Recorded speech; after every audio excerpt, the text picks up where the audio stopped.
Back in the kitchen today, and we're with Catherine from Odlums, and we're cooking traditional Irish recipes again. What have you got for us right now? Today we're going to do some boxty. Now, Niall, boxty is very traditional, but depending on the part of Ireland you're from, depends on the recipe you use. Okay. There's a Donegal boxty and there's a Leitrim boxty. Yep. And in certain parts of the Midlands of Ireland, they've never heard of boxty. Right. So, anything. Potato is the common ingredient, obviously. Potato is the main ingredient in it, of course. And this goes way, way back. This is a very, very traditional recipe. Right. Now I'm going to start with the more difficult of the two, which is the Leitrim boxty. Okay. And the Leitrim boxty uses both cold mashed potato, leftover cold mashed potato, and I have 125 grams, 4 ounces there of cold mashed potato.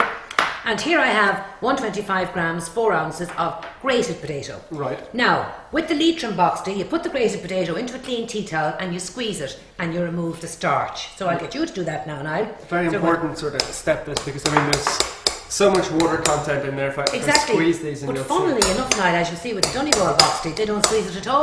Right. Which is interesting. Squeeze out the starch, and then we're going to add to the potatoes the 125 grams, 4 ounces of flour. See wow, there's a fair amount of liquid coming out of that, isn't there? Yeah, and I mean if you leave that in there with this version, because it's a little bit wetter, what's going to happen is it'll just stick because there's so much water content, and it'll be very sort of runny. You know? Exactly, it's a very tricky one. So now, in there we have the flour, the cooked mashed potato, and now you're going to add the grated. Wow, look at that, Nice huge difference, very dry. And you don't want to be Wonderful. hanging around with that grated potato because it'll go black. Exactly, obviously. it'll go black in no time on us. Now, the other thing is a good pinch of salt. And salt, of course, is very traditionally Irish. Yeah. Plenty of salt in it. To that then, we're going to add a teaspoonful of baking powder, which we have here. This gives a lightness to the boxty. So the idea of a boxty is essentially that it's a potato pancake, I guess. Absolutely a potato pancake, exactly. Yeah. Now, what I've done there, I have an egg here, and I've just added to the beaten egg some milk. Right. Now, I'm not saying how much milk now, because that really depends on how much moisture you have extracted from your potatoes. So the amount of milk you add can vary. Well, it's so very now much the same as I always say, if you're making pancakes, for example, you don't really have a recipe. You know, you play around with it. Exactly. Add a little more, a little less. Because you get bigger or smaller eggs, you get, you know, wetter potatoes. Absolutely, things vary. Now, I'm just going to add a small little bit more milk into that. Yep. And have it to a nice dropping consistency. Yeah. And then you drop spoonfuls of that onto the pan to cook. Now, boxty's sweet, savoury. Either, it can be used either, but it's generally used as a breakfast. You know, have it with a wholesome breakfast. We're actually going to cook a few toppings with it afterwards. So fantastic. What I'm going to do is cook this one, and if you move on to the second one, which is the Donegal boxty, the simpler one. Now you have the Leitrim boxty there. Yeah. We're now going to make up the simpler. Now I'm just going to explain for cooking this. Oil, hot pan. You want a decent temperature in there because the mixture is quite sort of liquidy, so you want it to sort of sear and get a nice brown on the outside. Also, a little knob of butter. Okay, so now when you're heating the oil and the butter, I'm going to put together the Donegal boxty, which is just 125 grams of flour, 125 grams, 4 ounces, and we've just made it by the skin of our teeth there of the mashed potato. Yeah. And to that we add again the egg and the good pinch of salt. Have you got our salt here? No, that's your milk. This is my salt, thank you. Good pinch of salt. Now you can see that butter starting to froth up. That's exactly what you want. Butter's going to help it sort of brown up, and it's going to give it that nice sort of nutty flavour as well that you get. Oh yes, lovely. So now, a generous spoonful. Like pancakes really, aren't they? They are indeed. Like crumpets. Yeah, exactly. Only shaped like crumpet, but not at all taste like crumpet. And I think they're sort of born out of necessity. I think they're obviously quite an old dish. There was nothing around apart from potatoes. Yes, yeah. So people had to get. And there were hard times as well, and that could be why the Leitrim used up the leftover cold potatoes. Exactly, yeah. Didn't waste anything in those days. Yeah. And these look lovely here. Now you can see a little bit of golden brown. That's exactly what you're looking for. Wow. Flip them over, and that is absolutely perfect. Fantastic, Niall. Now what you'll find with these is, I find if I eat pancakes or something like that, I probably wouldn't be, I'd be hungry in a couple of hours. You look at that, it's full of potato, there's lots of starch in there, lovely little topping.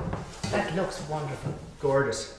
So we're just going to fry those again for about 2 minutes on that side so they get golden brown. I might actually pop them into the oven because you can see they're quite thick. They are quite thick, yes. So I'll pop them into the oven for about 5 minutes, and then we'll do the same with that mixture, and then we'll be able to make some lovely toppings. Fantastic.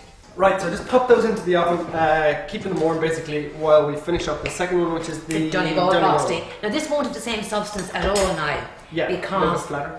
much flatter, and because there's no cooked potato in them. Right. Right? So there's less volume in them. But equally tasty, but a different type of taste, different type of texture. And probably a lot quicker as well. A lot quicker, exactly. So same process again. Now this is the very, very important part. Oil, butter, and you're creating a little emulsion there, which is why you get that lovely brown golden brown, oh yeah, the others look wonderful. So as soon as that starts to melt, and then this is going to be a little bit sort of flatter and more like a type of rosti really, isn't it? Exactly, yeah. Now I've seen that some people make boxties like literally the whole size of the pan. That's right, yes. So I just like to keep them, they look a bit nicer when they're that size, I think. Well, they look more rustic and more artisan when you're serving them, don't they? Yeah, exactly. When you have them like that, yeah. So they're not going So what are we going to serve with them today now, did you say? I'm going to cook up a little bit of, very simple, I think they're just so delicious and tasty, smoked salmon and a little bit of scrambled eggs.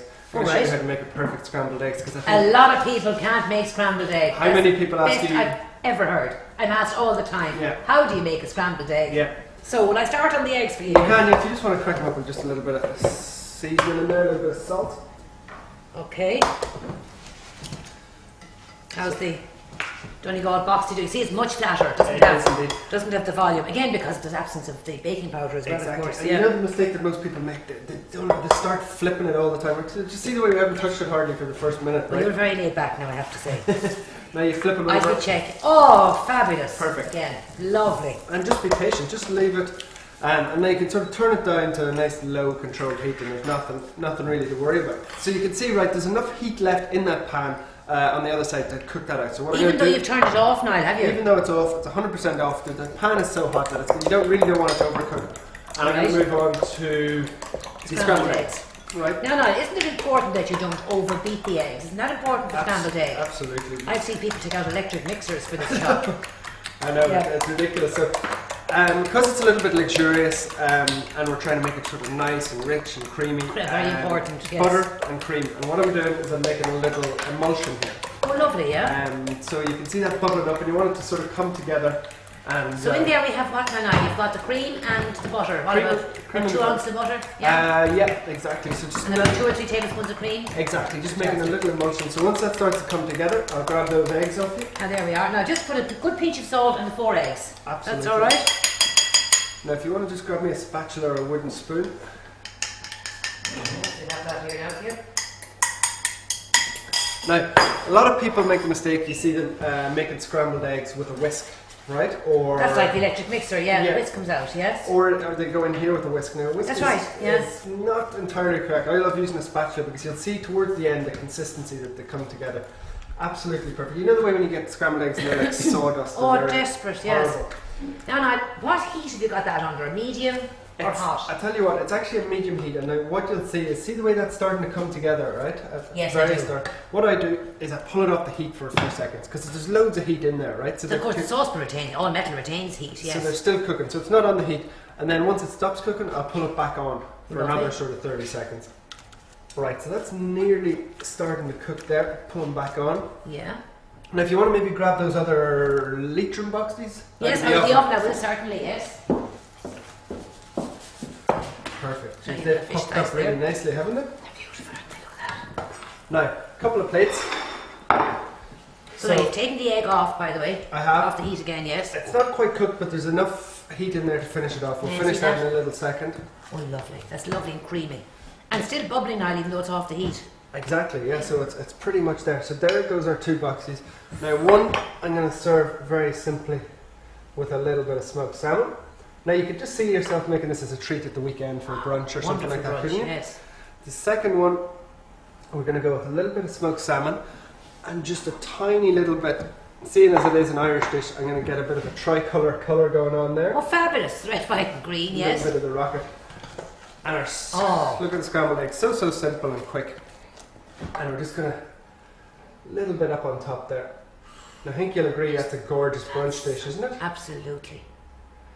And very much on the healthy theme too now. I know there's salt in it, which people have mixed views about, but I mean, there's something very fattening in that. No, absolutely not. Very healthy brunch. Thanks a million for sharing your Boxty recipe with us. Not at all, you're very welcome.